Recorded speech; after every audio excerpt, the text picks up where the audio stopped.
Hello and welcome back to A Sharper Life. I am your host, Nikki Sharp, a best-selling author, transformation coach, and I am here each week to give you actionable tips to help you overcome the challenges that you might be facing in order to find freedom in your life today. This podcast is your one-stop shop to help you live your healthiest and happiest and most vibrant life. Whether we're talking about how to move through challenging times with actionable tips, non-negotiable self-care tips, and how to become more vulnerable and improve your relationships, I got you covered. And yes, those are all past episodes. So if any of those sound good to you, scroll on back through the archives. And if you are new to the show and you enjoy it, please be sure to leave a 5-star review and what you enjoyed about this episode, as it helps others to find out about the world-class interviews, including the simple and actionable tips to change your life. Now, today I wanted to highlight a recent podcast review by Maple Sugar Snow. And she says, I've followed Nikki since she first started on Instagram, have both of her books, and a UTP graduate and a podcast lover. I've been graced with one-on-one time with her and can say Nikki is truly the most authentic human being I have ever come across. Everything she does and says is from the heart, with intention, and she truly wants you to be living your best life. Her podcast is my Monday morning walk ritual to reset my head for the week. I've watched her transform over the years into the beautiful, vulnerable, authentic, glowing, successful woman she is, and can say 110% that Nikki will transform your life. The podcast is one of the ways that you can get some of the magic she has figured out in life. Make it a part of your weekly routine and you'll see it. I just want to say thank you so much for that incredible review. And if you leave one, I will do my best to read it out. I am so grateful for your support for this podcast. We have been doing it for about 1.5 years now, and each week it just keeps getting better and better. And today, that is no different. I have the one and only Elissa Goodman, who is a prominent figure in the wellness field. She is an integrative, holistic nutritionist, author, and an inspirational speaker. And her story is not an easy one. And so I'm incredibly grateful to have her on, as she has overcome a tremendous amount in her life. And she's used these challenges to help herself grow and now teach others. So Elissa was diagnosed with cancer in her early 30s and took the alternative route to healing herself. After having 2 girls, she was then diagnosed with hypothyroidism and Hashimotos, which she was able to put into remission. Her husband was then diagnosed with cancer at 43 and lost his battle 1.5 years later. Elissa decided it was time to take her health more seriously and became an integrative, holistic nutritionist. So fast forward several years, and she has helped thousands of clients manage their own health issues. She has also created several successful cleanses with Cafe Gratitude and M Cafe, including her own delivered EG Kitchen Cleanse in LA and her digital 7-day reset cleanse. Her mission is to educate and encourage healthy, mindful living, and is helping others embrace the concept that we are products of what we eat and how we treat ourselves. Now, the cool thing about all of this is Elissa and my conversation today will knock your socks off. And I'm just letting you know, you're going to want a pen and paper for this. She is dropping the knowledge on everything from specific lab work that you should be getting done that your normal doctor will not do, to she's also sharing specific foods that you should be eliminating, or let's just say reducing from your diet. We talk about the parasympathetic and sympathetic nervous system. And if you are someone who lives from your to-do list and you feel like you're constantly swimming upstream and like no matter what you do is just not working, you are going to want to listen to this episode, because we are diving into that, the reasons why, and how it is negatively affecting your health.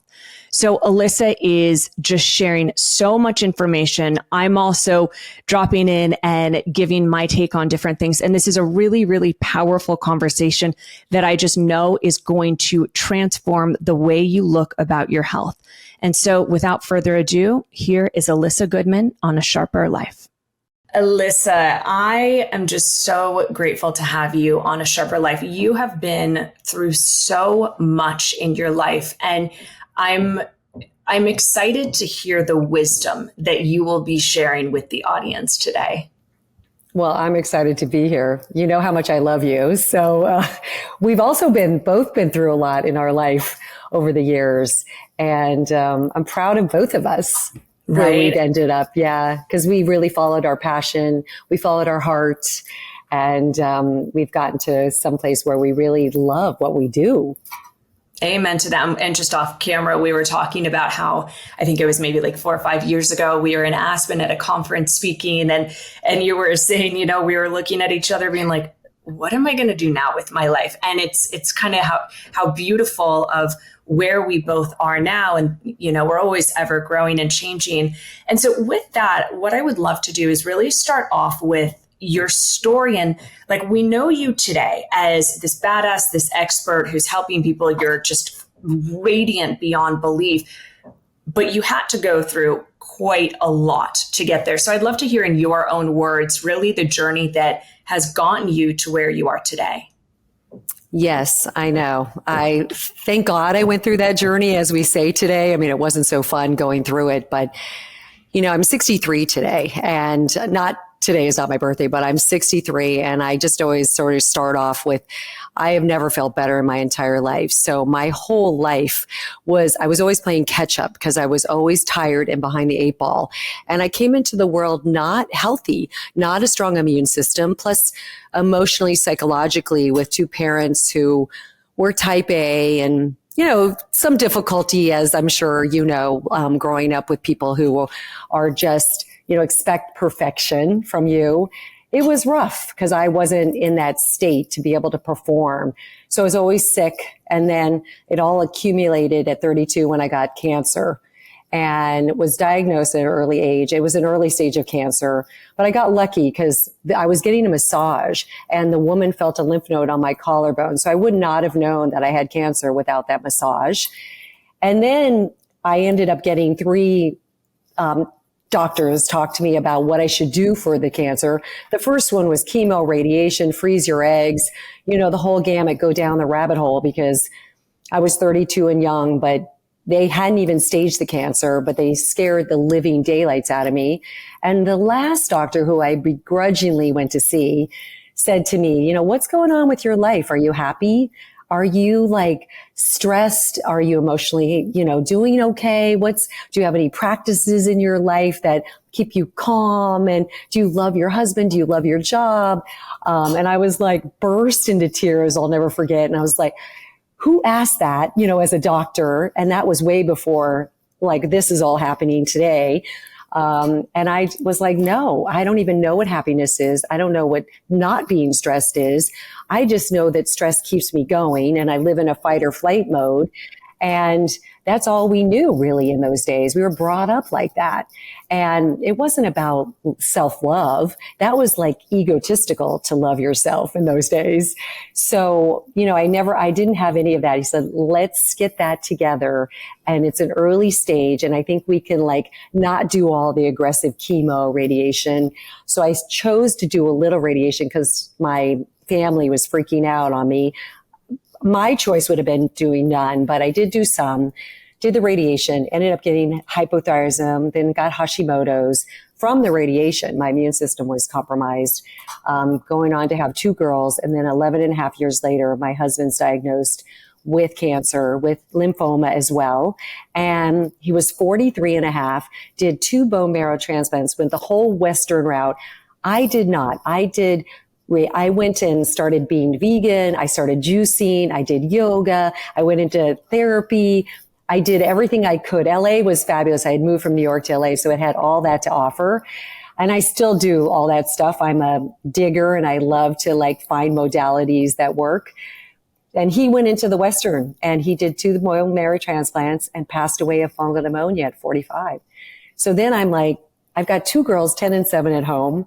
And I'm like, holy shit, what the hell would I do now?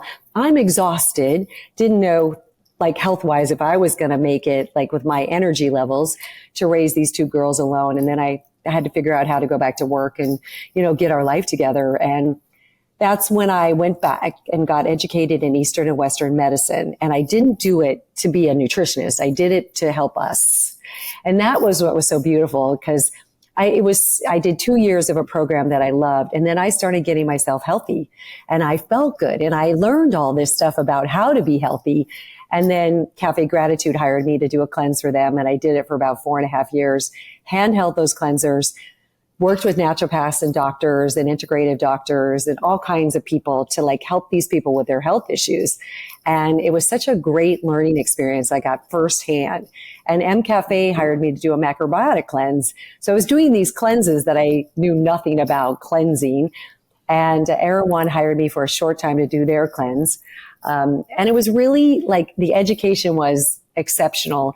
And then I started seeing how people could feel better eating really healthy on a simple, 5-day, no dairy, no gluten, just no processed, no bad seed oils. I mean, in 5 days, their body changed and they were different people. And just in a simple, getting them hydrated, it was wild. And then just one thing led to another. I wrote a book about cancer hacks, what my husband and I did right and wrong in our stories. And then ever since then, I've just been diving into more now that I'm 63, anti-aging, and aging, and turning back the clock, I think is, as you know, sort of one of the biggest things these days. Wow. I'm so impressed. And also just I would say the tenacity that I'm hearing from that of, it sounds like you were put in situations where, like, literally life and death situations, both with your health and then when your husband passed. And it's not just okay, I need to make a change. It's like, this is literally life and death, which is the ultimate, most scary thing that we deal with. And it's so fascinating to see the route that you went and the route that your husband went. And I'm sure that, if we go to a bigger level, the soul's journey, he had his own soul's plan. But it is interesting to say that at least I can imagine you went through a lot less suffering. Even though you were suffering, you went through less suffering going this more holistic route versus there might have been more suffering because he wasn't dealing with the internal and the mind, which actually leads me to a question, because you said that the massage therapist, found a swollen lymph node. And I do want to get into this a little bit later of how can we even discern if we're quote unquote unhealthy? But in that moment, like when you got the diagnosis and, you feel this lymph node, because you said you wouldn't have known otherwise. Now that you look back, were there any signs that you weren't aware of in the moment, but now that you look back, you're like, oh yeah, actually there was this and this and this? I think it was hard because, Nikki, I never felt well. So I didn't know what feeling well, I was always tired still and just always trying to play catch up. So my energy levels were low. I had brain fog. I didn't feel really connected to myself. I felt like my body was here, my head, my body here, my head here. I wasn't connected ever. So I don't think I ever was in tune enough in those days to know that there were signs that things weren't right. I was definitely a sugar addict because of my energy being low. I was a caffeine addict. So, that didn't help at all. And I was disassociated. So that's what's scary. And we do see that today, as you know, with a lot of people. They just don't connect. We have this intuition that's so powerful and strong. We come into the world with this intuition. And then as time goes on, that kind of, goes away. It diminishes. And something that you said is you weren't in tune with yourself. And this is something with the whole intuitive eating piece that I don't like and I don't agree with, because it is really hard to have intuitive eating if you're not in tune with yourself. And I've seen this with clients over and over and over again. And so I actually like to switch it to say, let's make it about intentional eating rather than just this like intuitive, what should I know to do? Because intuitive, the whole goal is to become in tune with yourself. And I do find it interesting that you said that you didn't know what it was to feel good. And that I wanted take that and expand a little bit and kind of peel back these layers, because so many people in today's day and age, and clients that I see, I'm sure clients that you see, they say that same thing, right? Where I'm always like, it feels like I'm swimming upriver. I'm always behind. I can never catch up. I'm stressed. I'm tired. No matter how much I sleep, I always feel fatigued. And so obviously those are some warning signs. Are there any other signs that you would say for people to start looking at to really just get a baseline of, hey, I am not necessarily doing well? Like, what are your almost bullet points to look for in your own life? Well, I would say, the sleep, as you mentioned, is huge. So if you wake up and you sleep 8 hours, women need 8 to 10 hours more so than men. We have to restore our adrenals, and most women aren't sleeping 8 hours. But if you wake up tired after an 8-hour sleep, and also if you're measuring your sleep, with an Oura Ring or an 8 Sleep mattress, and your scores aren't good, that's definitely something to work on. Sleep is everything. That's when your body detoxes, regenerates, heals. So if you're waking up tired, there's something there. Your cortisol levels maybe are too low when you wake up. Your adrenals are taxed. That's huge. Also, digestion. Digestion is such a big deal these days. Nikki, I can't tell you how many people I talk to that are constipated and go for weeks and days without going to the bathroom. I'm like, oh my God, that feels like crap, right? Literally. So digestion, if you're not digesting your food and you're not eliminating, you're not detoxing. So that's also the backup of that is really not fantastic. I would say, the sleep, going to the bathroom, not digesting your food. And then also it would be, probably, there's so many, but brain fog, just not being able to focus and function. That's just so rampant these days. Yeah. And I love how you broke those down quite simply, because I feel like in the wellness, quote unquote, wellness industry, as a blanket statement, it's people focus so much on, okay, I'm going to change my diet. I'm going to start drinking more water. I'm going to go to the gym. And just like you, when I work with clients, we don't even talk about food for the first few weeks, because it's the food, yes, is so vitally important. And I wrote my own 5-day detox, and you're doing all the cleanses. But as you said, it starts with the sleep. And I also say, let's talk about your stress levels. And so that is just so poignant that third doctor asked that, because like you, growing up, I had acne from 11 years old. I was on Accutane 3 times. My dermatologist said, you're one of the unlucky ones. You might have to be on this for the rest of your life. I had stomach problems at 7 years old. I was hospitalized with a needle stuck up my urethra to figure out something, really just like bizarre things going on.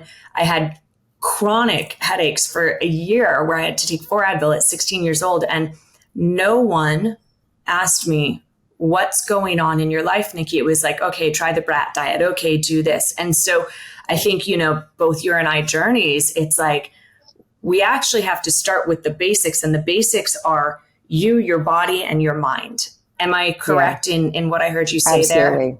Yeah. And I missed a little of the mind. When I talk to clients, if they're not emotionally doing well, I know that, that is the precipice of why they aren't doing well physically. So that, if they don't have some practice of, meditating or yoga or something to like calm the central nervous system, because we're all living in the fight or flight mode, not in the, sympathetic nervous system.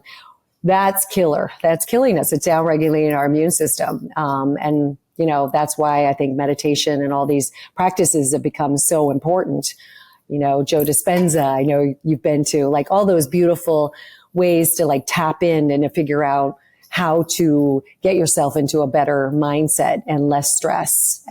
And also believe that there's a higher power out there that is looking out for you. That was the biggest thing for me, is the universe is looking out for me. I mean, most people, don't believe that. And when I tell them that when they don't live in LA, they're like, oh, you're so LA, you're so woo-woo.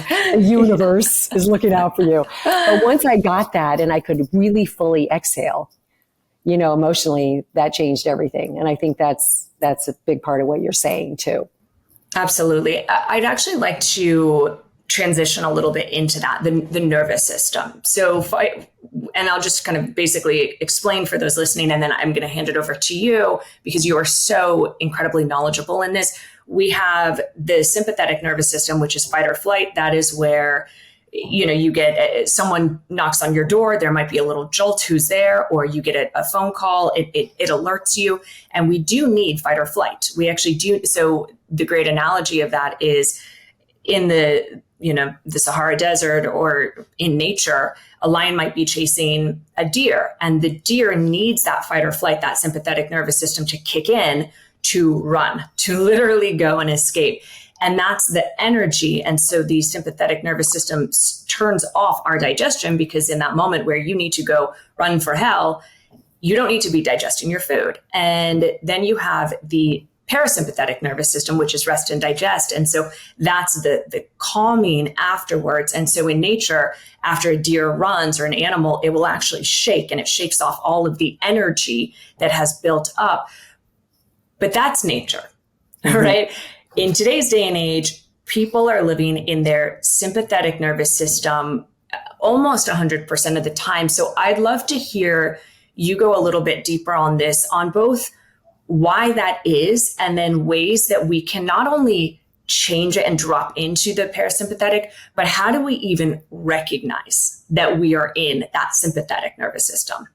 Yeah, we live there because I think we've been trained over the years. I think my generation, especially, being in my 60s, that's what the only thing I knew. It was all about getting ahead, being successful, making money, accomplishing things, buying things. It was all about that for my family. So it was always like, okay, I've got to cross everything off my list and get all this done. Like it was just a race practically to nowhere, or I guess somewhere if it was materialistic, you ended up somewhere, but there was never let's slow down and, just really reevaluate what works for you and what makes you happy. And, it's crazy to be on that treadmill. And you're right.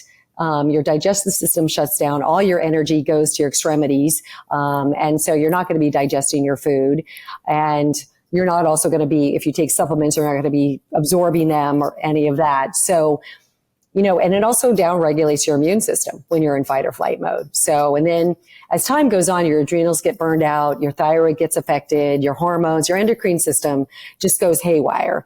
And I think, a lot of times that is why women have, some women have hardcore hormone issues, because everything's out of whack. They're not really taking care of themselves. So that's a huge thing that I deal with clients. I had hit the wall 4 years ago, and I had insomnia, and that was part of my insomnia. I was pushing, and I thought I could just keep going. And then all of a sudden I couldn't keep going. And, I tried everything I knew, adrenal supplements, like meditation, yoga, all the things that I love, hypnosis, just hyperbaric chambers. I mean, cold plunges even in those days. And it felt like nothing really worked. It was really a subconscious headspace that I was in that I needed to let go of. Now, I know that not everybody listening is going to agree with this, but I had to do a plant medicine journey to get myself out of that fight or flight mode. And that first plant medicine journey was psilocybin. And I'm not really a drug girl, so that was a little scary.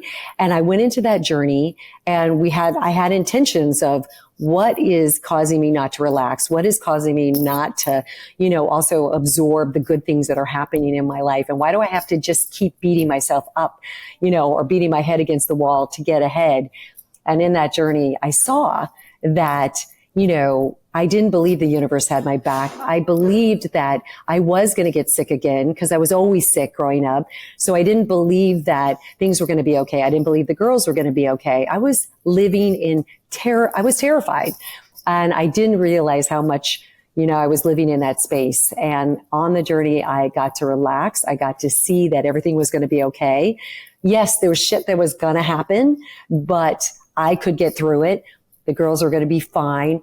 I had to feel viscerally in my body what it felt like to feel calm and to realize that I was safe. That was huge for me. And so ever since then, I've just had to have practices where I have to stop and breathe. And breath work is huge, as you know.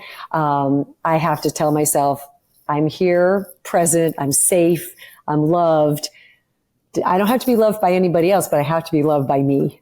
And that has changed my life. Like that, I know a lot. I think that is a big thing for a lot of us, who live in that fight or flight mode. We just don't feel safe. Something happened to us early in our life or throughout the life, as we've talked about over the years, that was traumatic.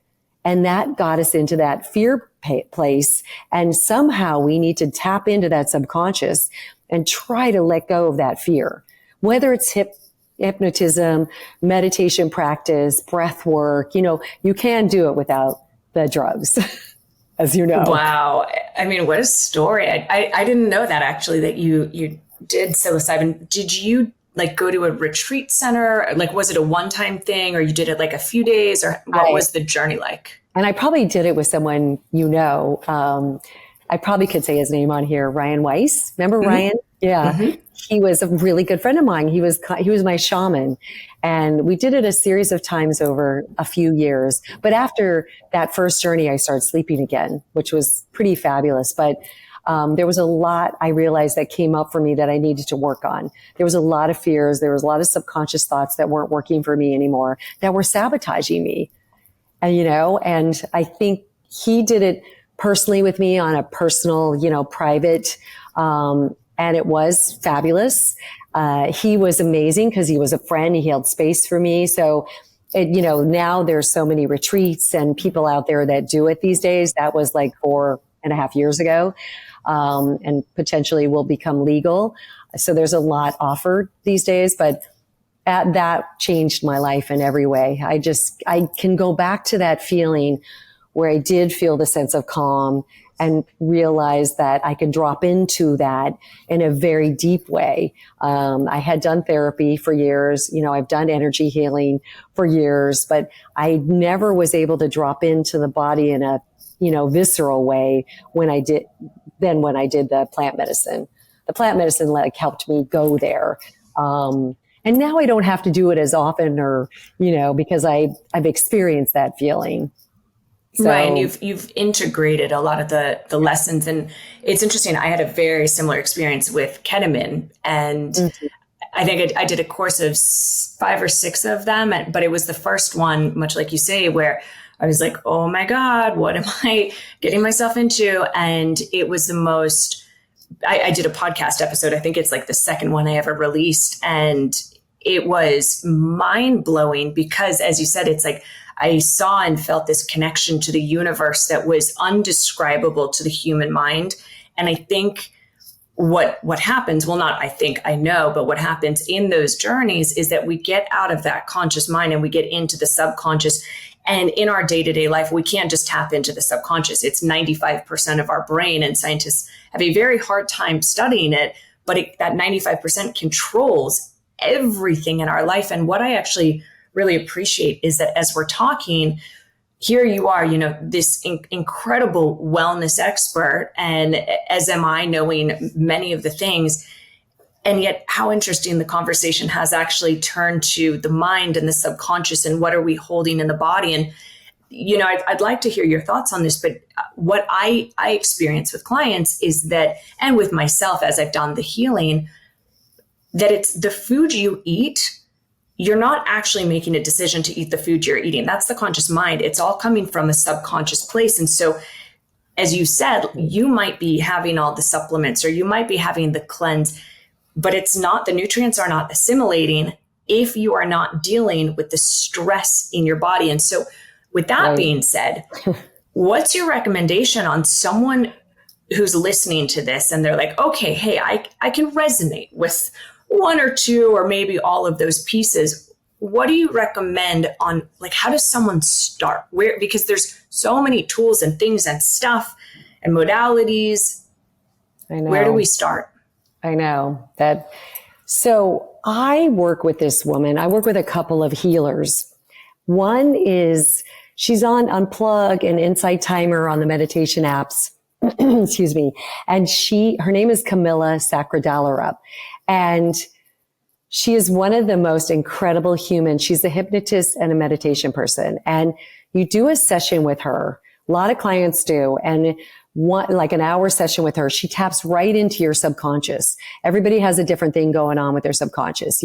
Some clients don't eat healthy and they want to just be able to get up and automatically eat healthy, or the cancer people who want to be in a healing mode. They don't want to be in a terrified, I don't know if I'm going to make it mode. Like there's all people who don't exercise. Like she can tap in to whatever's going on with you and what you want to accomplish and be able to turn that around. It is so wild, Nikki. She basically taps in, does a hypnotism with you or does a meditation with you that is personalized for you. And my clients say they get up and they just automatically choose healthy. Like they do it for about a month or 6 weeks and they have to listen to the meditation again or maybe see her again. But it sometimes lasts for a month or 2 months. I think that I know that's a beautiful way, or even just listening to some of her meditations on Insight Timer and Unplug. I think that just to tap into, how important you are as a person and how important it is for you to take care of yourself, and to love yourself. And like I said earlier, not in an ego way, but in a way of like, you want to have the best life in this world. You have a lot of years to live. I mean, in the old days, we didn't live that long, but nowadays we're living into the 80s, 90s. I mean, so in order to do that, you really need to own, what works for you and also step into your power. And the only way to do that is to really deal with that subconscious and mind stuff, and also to really try to fall in love with who you are, the good and the bad, and feel like, wow, I really am important here and I am wanted and I am needed in this world. So I think that's really important to get people to tap into eating healthy and to take care of themselves so they don't get sick and get cancer. And, to also realize that they're doing a service I know for my girls, it's been a gift to have them watch me reinvent myself at 50 and then also feel so good as I've aged. So to be able to see that is pretty amazing and powerful, and it's something to hand down to them that they're capable of just about doing it. We are. Our bodies are capable of healing from anything. You and I have seen that. I've seen stage 4 cancer heal without treatment. I've seen people go off their insulin, off their diabetes medication, like it lose weight just and eating regular food, I mean, if you want it, you can do it. I love it. And I really love that you said, or the focus on you are worthy, you are enough, you are loved. And I think in what I've seen with clients and myself in this journey is that the belief that I'm not good enough, that's where the sabotage starts. That's where, we choose the pizza or the donuts over the green juice, for example.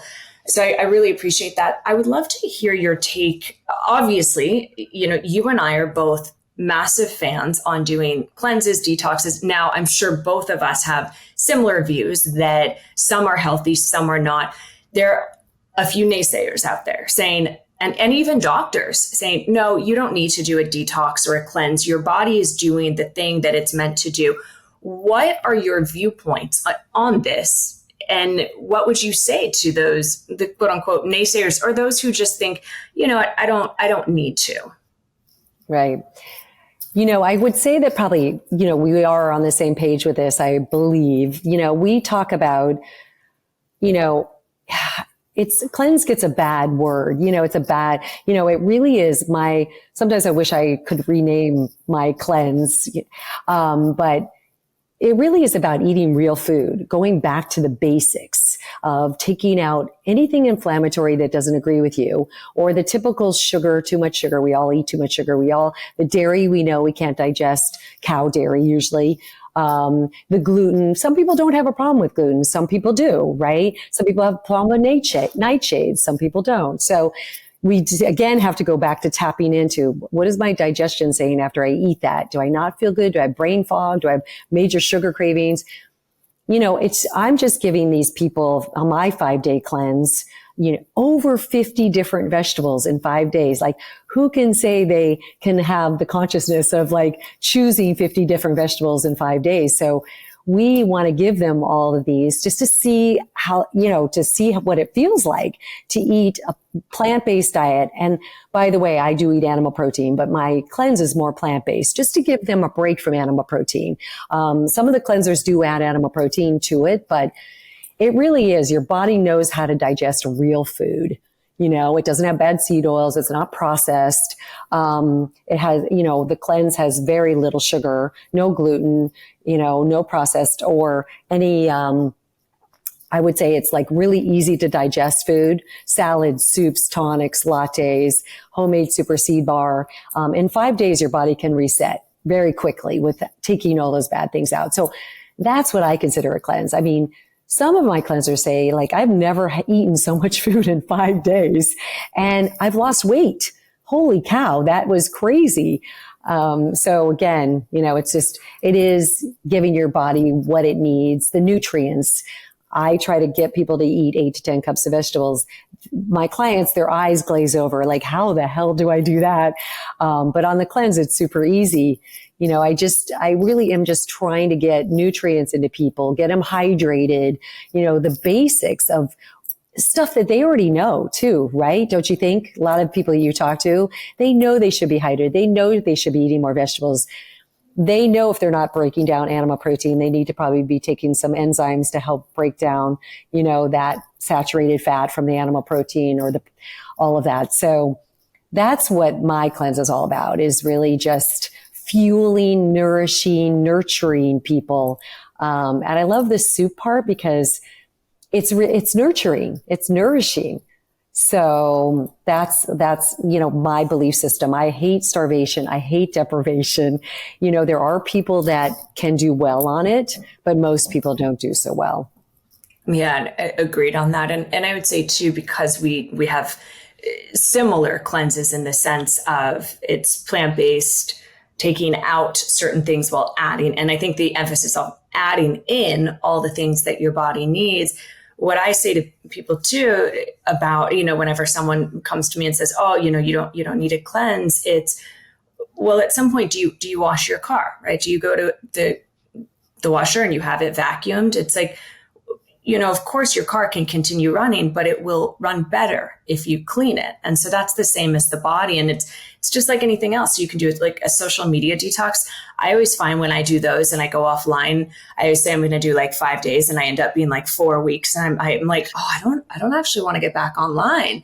And then of course the algorithm devils make it so your fear is like, oh my God, if I don't, but I always find that I'm so much more calm and happy, and my mind is flowing better and I have more energy and I sleep better, even when I'm just off social media. So then you add on the food portion of it. And just like you said, I have found, clients, same, right, lose an insane amount of weight in 5 days. And that's partially because it's inflammation. And part of it is because your body is actually assimilating the nutrients that you've not been having. And so I love your answer. Now, what would you say, Elissa, are the top 5 things that people should just avoid, like blanket statement? If you were to say it's this and why, because a lot of people are going to be like, oh, well, I should avoid sugar. And then me, Nikki Sharp, I'm like, no, we shouldn't just, blanket avoid it, because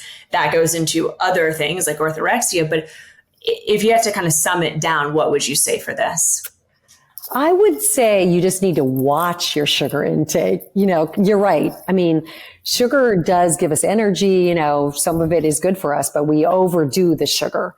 that's the problem. So, I wouldn't say take out the sugar completely at all. Like, I'm definitely on your page.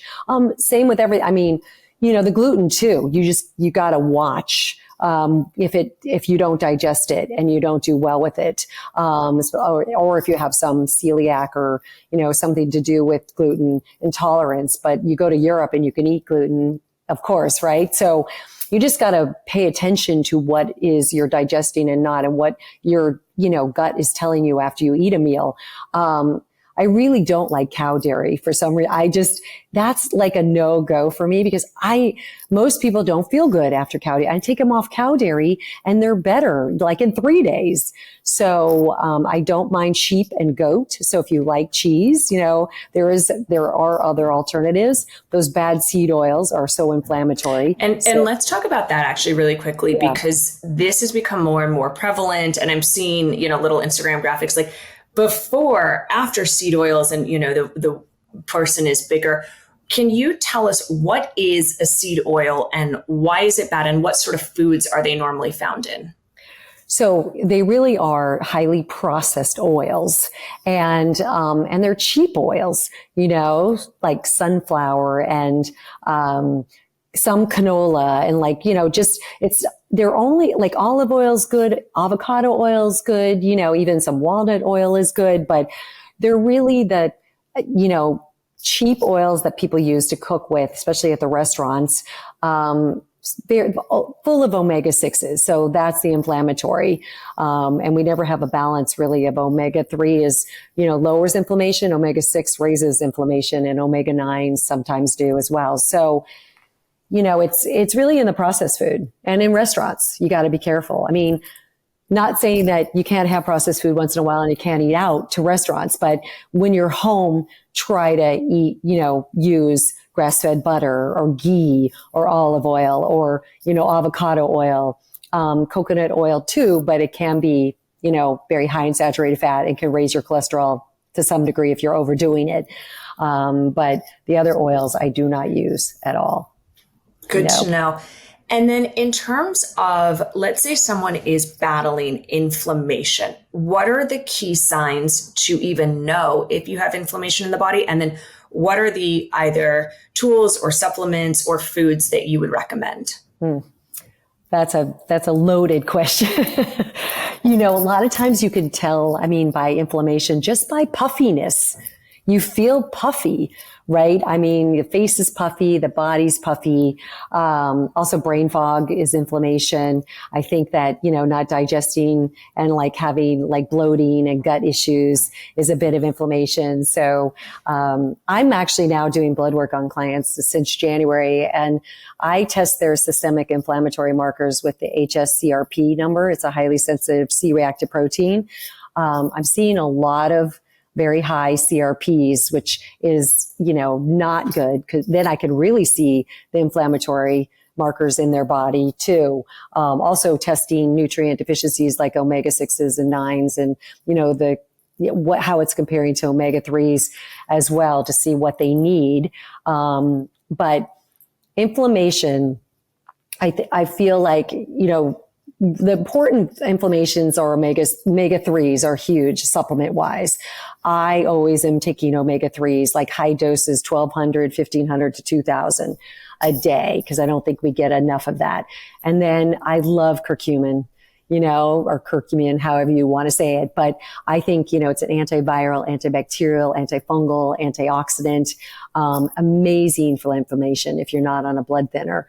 I take up to, 2000 milligrams of curcumin a day. I would say that, what are some other omega, really good. I really focus on also hydration and getting people to move their digestive system and motility, so to really get, things out of the body, upping the fiber, getting cholesterol out of the body, all of that. Hydration is, women need 94 ounces. It used to be half your body weight years ago, but now it's 94 ounces. Men are 124 ounces. Most people don't even get near that. so getting them hydrated, giving them minerals in their water so they really absorb the water too. Water goes right through us and we pee it right out these days. We have beautiful water at our fingertips, but we don't have minerals in our soil and our food. We're not absorbing the minerals. So I give them mineral powders to put in their water, and then increasing their fiber. A lot of times they don't even come near. Like clients I'm like 30 is a minimum, and they're count their fiber and like, oh my God, I'm getting 18 or, 20 at the most. I thought I was good at that, but, to really like remove some of this, toxins out of the system to lower the inflammation. Amazing. When it comes to the water, actually, so why 94? Because that's it feels like an abstract number. I know.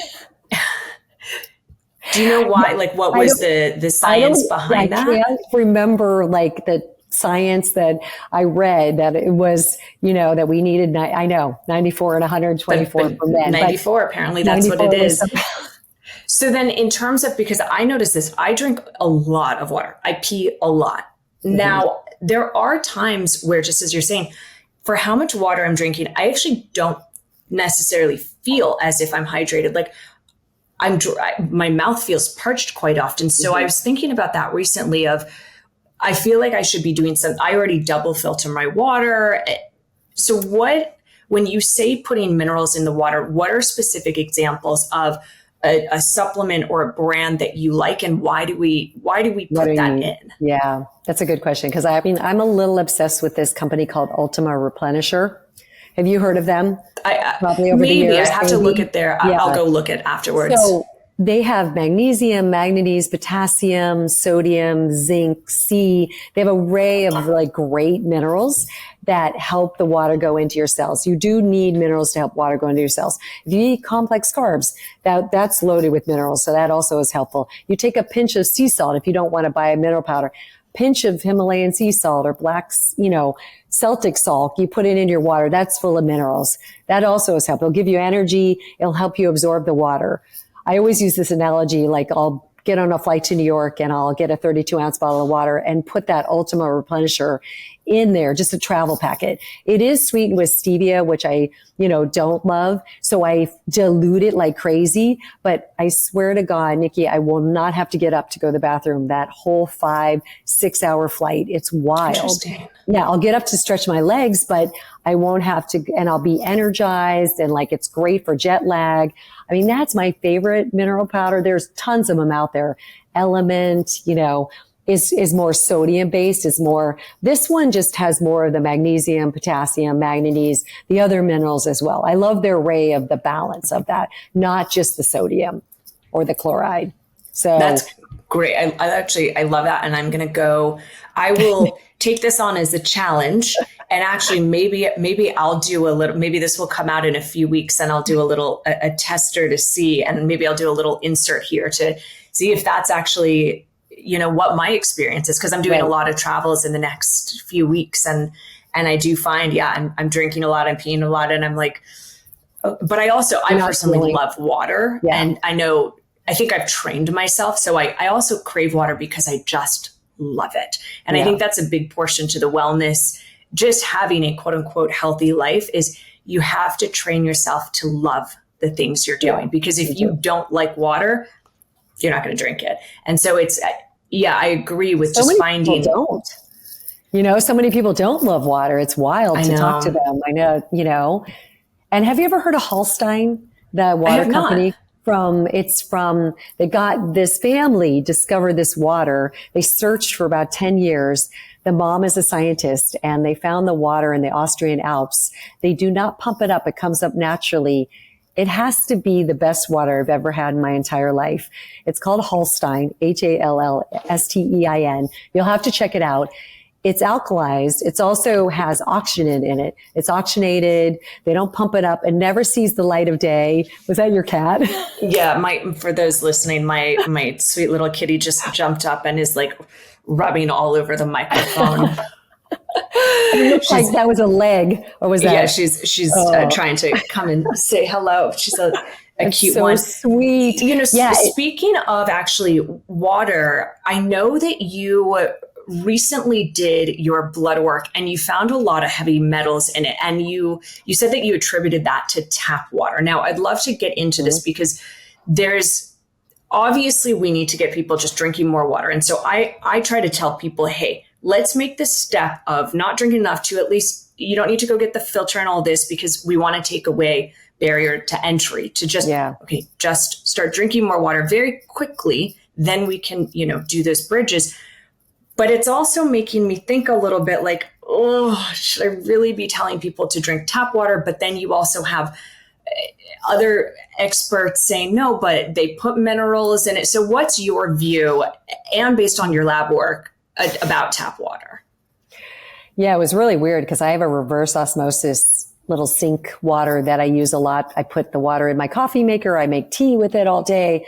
I was also filling my water up with my Ultima Replenisher with it. Cause I would save the Holstein cause it's expensive. So I kind of was using this. And yeah, my levels in the fall came up very high arsenic. And my naturopath was like, what are you doing every day that is giving you this amount of arsenic? So we go test the reverse osmosis little sink water and it is super off the charts high in arsenic. So it wasn't filtering out, that heavy metal. And LA is known for arsenic. So you just want to investigate your city water, see what's going on with those heavy metals, in your city water. Cause some cities are cleaner, like New York probably has cleaner water, Is there a way to test this or a website you would recommend going to? I can give it to you. Yes. You can it's very easy to do. Super easy. And what's the website? And the website is, do you know what the website is? And Miles for water, testing the water. What did we use for it? Yeah. Tap score. Amazing. I didn't even know this. I love it. I love it. So, I'm going to, everyone go look at tap score and see. All over the country. Yeah. So tap score the water, just see what's going on with your water. Then I ended up getting one of those little not expensive pitchers, Pure, PUR, and it filters out all the heavy metals. So then getting tested again, the arsenic was down. So heavy metals, as you know, wreak havoc with we were talking about inflammation, talking about something that is underlying that can really create all kinds of health issues. Mercury from the fish, like arsenic also from rice that isn't from rice that's been tested. Lundberg is the only rice out there, I think, company that tests their rice for arsenic. Chicken has arsenic. So the heavy metals are I test all my clients with their heavy metals. And it's really wild how high people are coming up with more arsenic and mercury is the popular ones. Wow. That's crazy to me. Okay. So and by the way, when those arsenic numbers came up, my Hashimoto's reemerged. But kind of everything kind of started to kind of go haywire with those heavy metal numbers.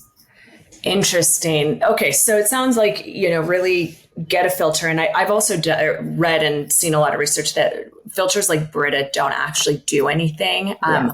I have Pure, it's PUR under my sink. And then we also have a Brita. So it's kind of, I'm already filtering it once. And then if the Brita does anything or not, who knows? Yeah. What, in terms of blood work, because this is something that I actually I haven't had my blood work test in a really long time because, look, I'm going to be really honest here. And this is a full excuse. I'm like, oh, it's hard to find. How do I find the doctor? Because I'm in Miami. I didn't have health insurance for a while. I got married. I got under my husband's one. So then I'm like, oh, I got to call and find the health insurance, which one, and make the appointment and this. Oh, and she's not available. Okay. So point blank, I just haven't done it. Now, I also base everything on how do I feel? How am I sleeping? I track scores, things like that. But I also am very aware that I'm somewhat on a level sabotaging myself just by not knowing. What would you say are the most important markers to go test for in labs? Because I think there's also, at least I would say for myself, and I live and breathe and teach this industry, I'm like, okay, what am I looking for? What should I find? What's the most important? So if I'm confused as Nikki Sharp, I can only imagine the listener might be too. So Elissa, enlighten me. What should I be doing here?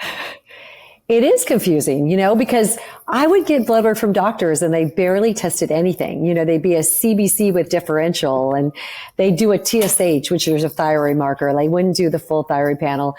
They would do glucose, but not A1C. So there are some really important markers.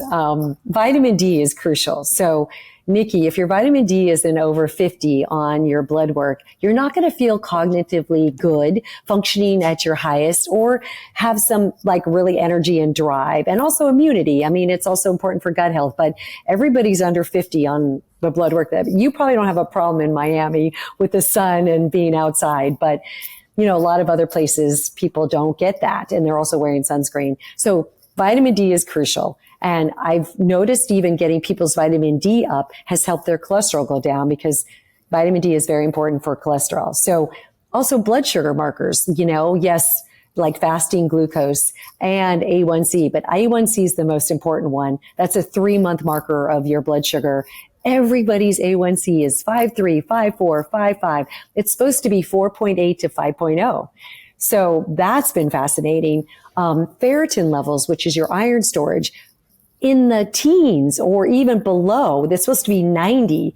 So ferritin is really the gas pedal for your T3, which is your thyroid, and also for your metabolism, and just also for your energy levels, right? Or also for issues with, hair, skin, and nails, or constipation. Yeah, so ferritin, vitamin D, A1C. Also, I love doing the CRP, which we talked about earlier, just seeing if there's an overall inflammatory issue going on with your body, because when you have very high inflammatory markers, it could be something related to cancer, potentially.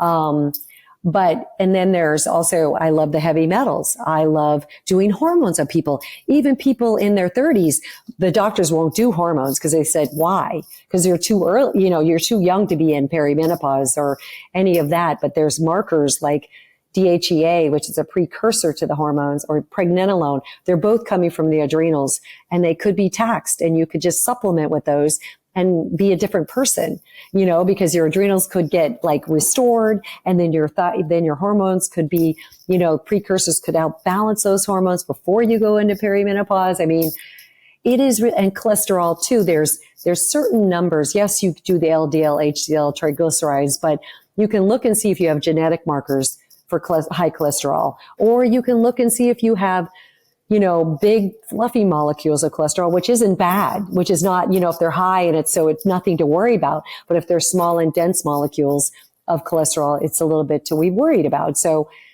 there's so much fun stuff to investigate. It's wild. And thyroid too, T4, T3, TSH, reverse T3. I mean, you can see what's really going on, or cortisol, what's when someone wakes up, what their cortisol levels are, is it low, and, they're barely making it out of bed. And then of course they're going to have issues throughout the day and maybe have issues sleeping.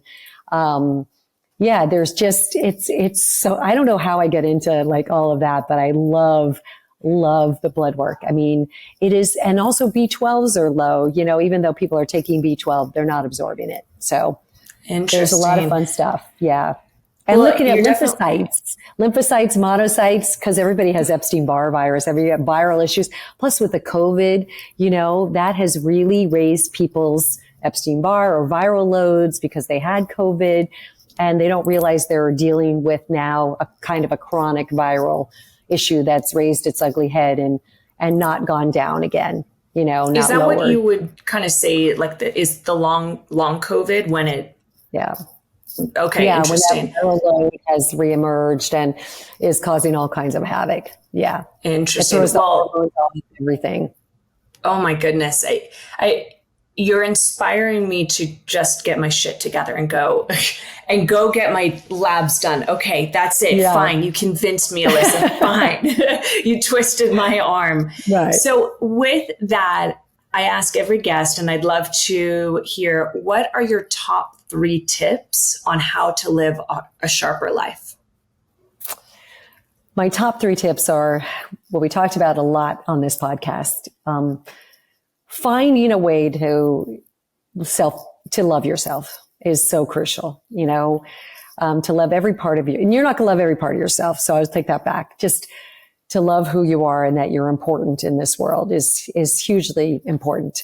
The second tip is tapping into how to have a stress practice, a meditation, or, something that can get you into where you can really get back in touch with yourself and your intuition. Because your intuition knows everything. Your intuition knows what to eat, who to hang out with, how many hours to sleep, what supplements to take, what food to eat. I mean, it's crazy. So I would say number 2 is just really to try to get back in touch with your intuition, because you know what's best for yourself.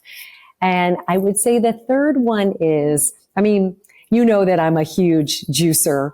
I've juiced since I got cancer for 30 years.